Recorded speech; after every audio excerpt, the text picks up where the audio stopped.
All right, pranksters, listen up. Welcome to the Beat Cafe. Why beat, you might ask? Well, all this stuff that we're doing, all this prankster stuff that seems to endure for decade after decade, it all began with the Beats, with Jack Kerouac, Neal Cassady, Allen Ginsberg, William Burroughs, and all their friends, and all their strange, intuitive literary works that endure to this day. In the spirit of that, with the Merry Pranksters beginning in the 60s, and Neal Cassady joining with Keezy and me and the rest of the pranksters, there was a flow of energy that was continuous, and it continued on year after year as it does to this day. I remember a time, 1982, Keezy and I and Babs drove Keezy's old beat-up green Pontiac convertible all the way from Pleasant Hill, Oregon to Boulder, Colorado to take part at a place called Naropa, which is an institute studying Buddhism and the Beats' influence on it and things of that sort. And it was a conference held on the 25th anniversary of the publication of Kerouac's famous, incredible novel, On the Road.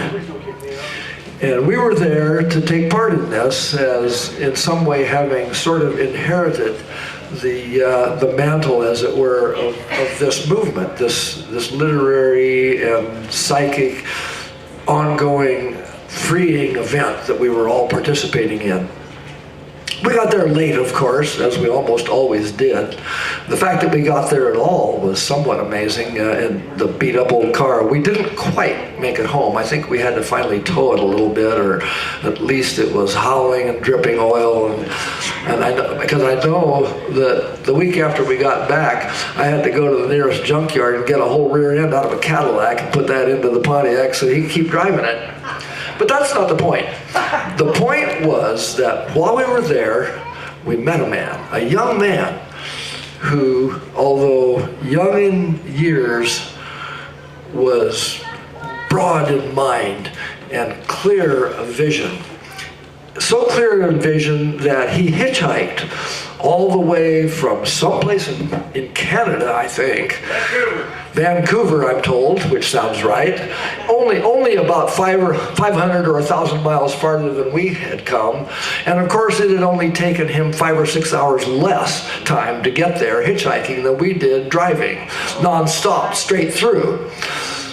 Brian Hassett is that man. And Brian, over the years, has taken that experience and he has made it his life's work to continue to present to us all of the insights of the Beats and the pranksters and all the history, all the important things that came out of that have been perpetuated by the incredible vision, the incredible energy of Brian Hassett, who is now one of our prime spokesmen, and we are so fortunate to have him with us here today. And so now, without any further mumbling from me, I'm going to give you Brian Hassett, who will probably sing blues.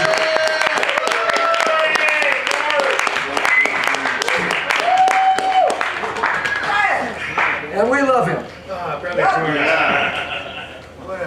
What an intro. Oh, is this one on?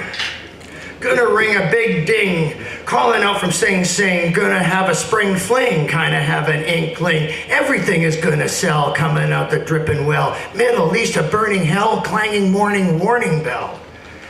The toast is up, the jam is done. Twisted people think it's fun, blowing neighbors with the gun. Sneaky, creepy, bang, bang, run.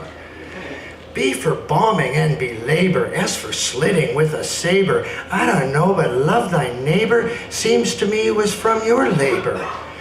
Jumping Jesus, what went wrong? Rodney King says, get along. Lennon leaves us with a song. Trudeau does it with a bong. The Dalai Lama makes the case, and Jerry did it out of space. Alicia's singing Soul's new face, but best of all is the wizard's place. Yeah. Yeah. I'll tell you why. It's 'cause we're here. It's live. It's now. You have a beer. Top me up with a living cheer. I'm Sergeant Pepper, feeling gear. Yes. We're water, water everywhere. Make us grow and make it better. Water, water everywhere. Take the dry and make them wetter. Spring is here, I smell the bloomin'. Many minds in Indy zoomin'. Beating back the glummy gloomin'. Trippin' like your mushy shroomin'. Honest like your Harry Truman. Shootin' wicked witches broomin'. Martin Luther King exhuming. Everybody here's a crewman. Take your soul and keep on grooming. Spike the spirit, keep on zooming. All it takes is being human.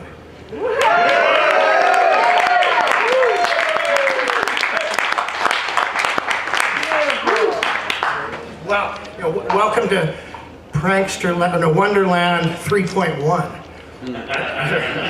Yesterday was 3.0. Okay. Well, I did a bunch of intros yesterday. Hey, what an intro by Brother Harley's. Very visible, very visible.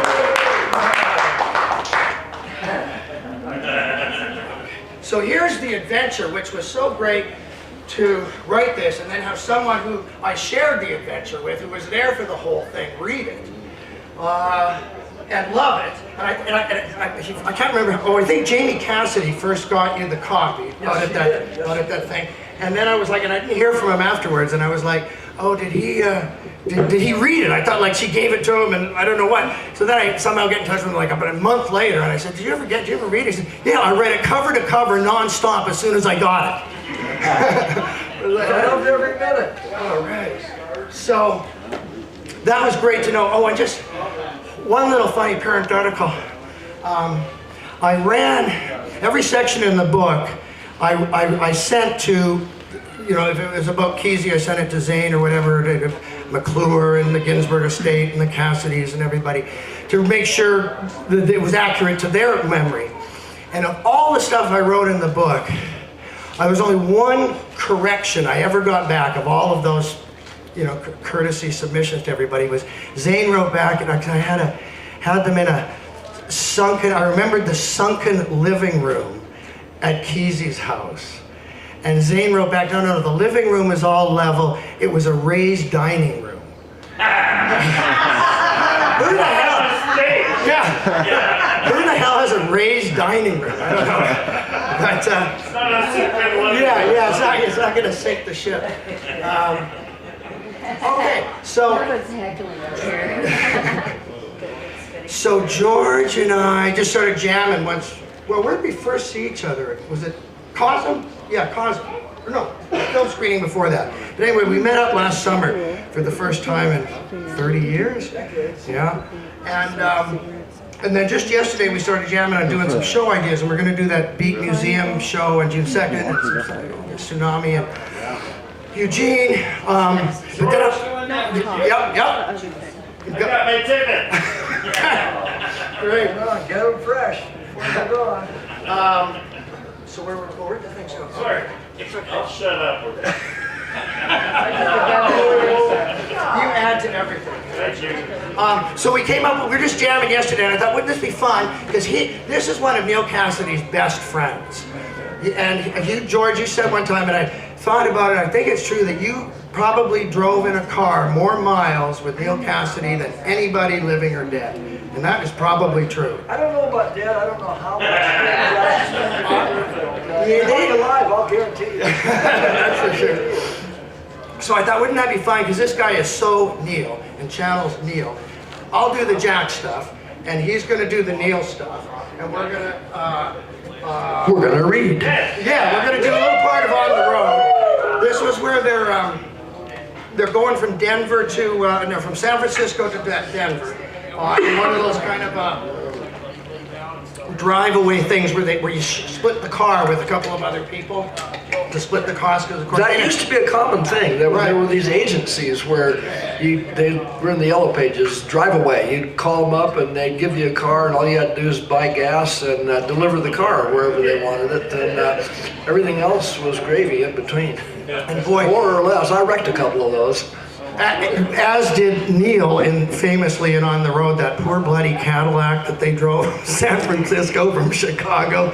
Barely was in one piece when it got there. I totaled out 2 Buicks in Pennsylvania one night with a drive-away ambulance. 2 in one night? A 2-in-1 crash. Really? It had no brakes. I thought I could drive an absolutely brakeless ambulance from New York to Seattle in the winter. I got halfway across Pennsylvania. The prankster effort. Yay! Getting across Pennsylvania sucked. Yeah, probably. Okay, so here we go. This is Jack and Neal in a car going across country. He's Jack, I'm Neal. The car belonged to a tall, thin guy who was on his way home to Kansas and wore dark glasses and drove with extreme care. There were 2 other passengers, a couple, typical halfway tourists who wanted to stop and sleep everywhere. The first stop would have to be Sacramento, which wasn't even the faintest beginning of the trip to Denver. And Dean and I sat alone in the back seat and left it up to them and talked. Now man, that alto man last night had it. He held it once he found it. I've never seen a guy who could hold so long. I wanted to know what it meant. Oh, well, now you're asking me imponderables.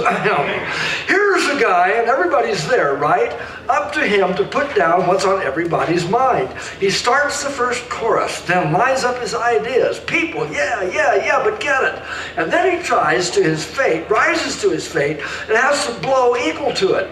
All of a sudden, somewhere in the middle of the chorus, he gets it. Everybody looks up and knows. They listen. He picks it up and carries.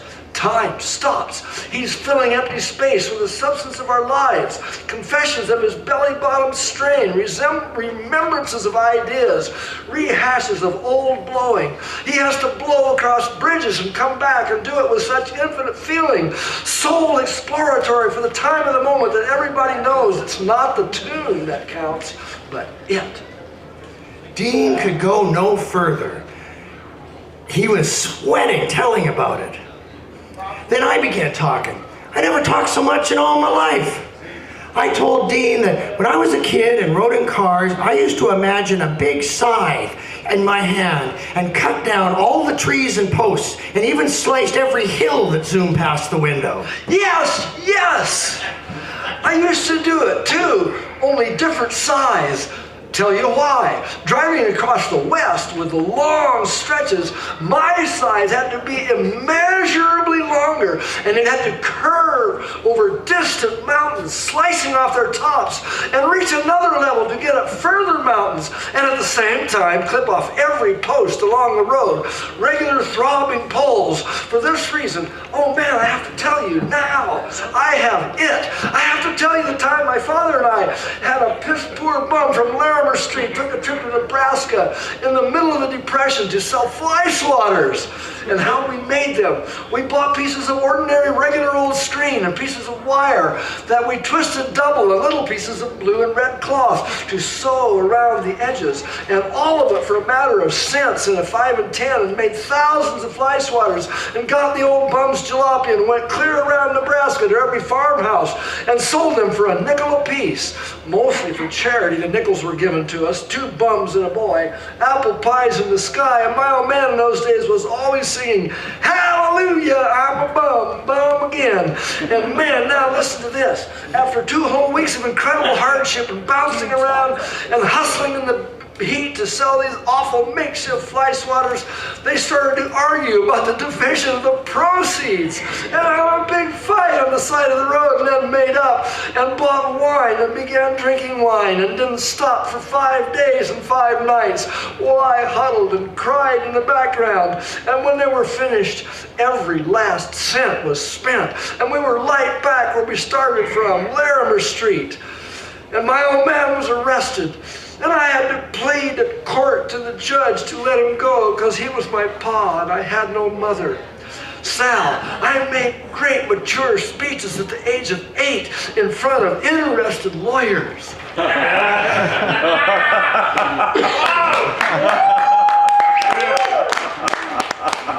We were hot, we were going east, and we were excited. Let me tell you more. And only Let me tell you more, I said.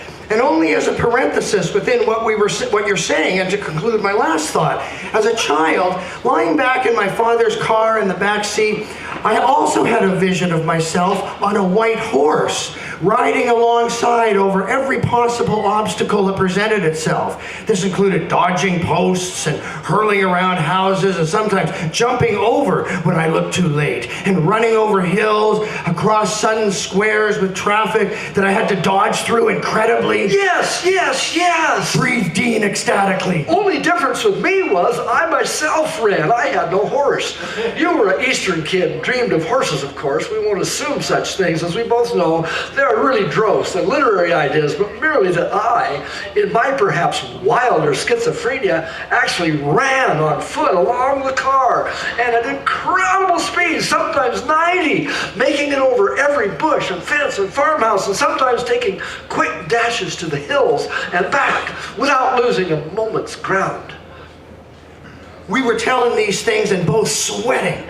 We had completely forgotten the people up front and had begun to wonder had begun to wonder what's going on in the back seat. At one point, the driver said, "For God's sakes, you're rocking the boat back there."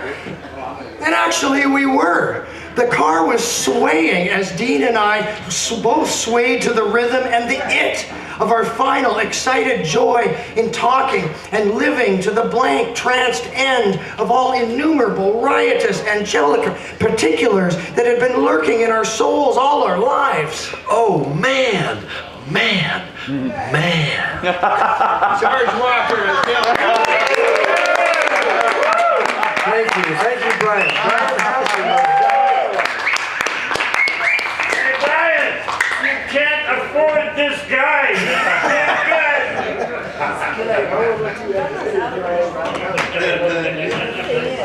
Out of control, Grandma. good. Whoa! All right, that was some kind of fun.